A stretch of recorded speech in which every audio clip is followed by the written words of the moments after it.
big up to you we wanyohereje aka message, big up to you wowe utarakanyohereje ariko ukibaza impamvu utaheruka kumbona.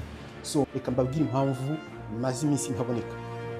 Mu minsi yashize nakoze accident iri grave.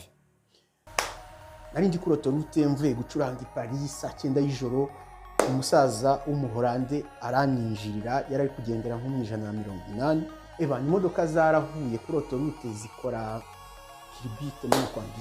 So navuye mu ndi muzima, nta burwayi, nta kibazo na kimwe. Ariko appareil photo yanjye, telefone, platine, amansete, ufite ibikoresho byanjye byose by'umuziki n'ibya video byarabaye, n'imodoka iraba. Uyu munsi nkoze aka video kuko nabonye feedback y'amasirance bari hafi kunsubiza ibikoresho byanjye, uburyo ntekereza ko mu cyumweru kimwe cyangwa bitarenze bibiri I'm back kuri bya biganiro bibafasha guhindura mindsetting.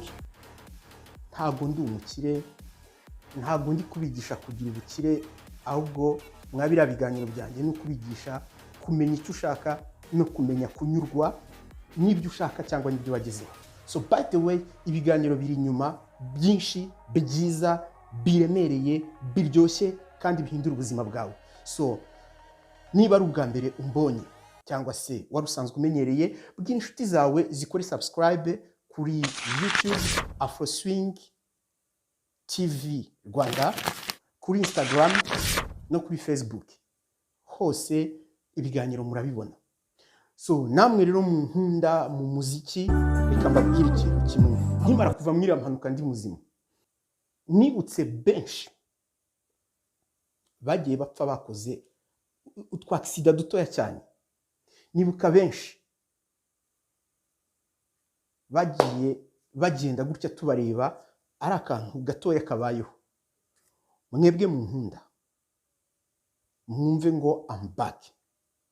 Ahantu tuzahurira muri party ntabwo uzashaka gutaha. Ningaruka live wenyine uzibwiriza ukore share n'ama like n'ama comment menshi. Cyumweru kimwe a bit I'm back. Ibyuma rero byongeye kuboneka.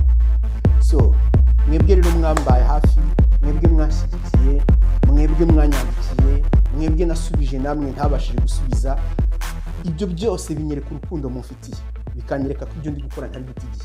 So ndabashimiye. Igihe cyari iki ngiki si ngombwa ngufate kirekire cyane, byonyine birahagije. So no kubonye iyi message ushobora kuyisharinga n'undi muntu ukamubwira ko Afro Swing akora umuti.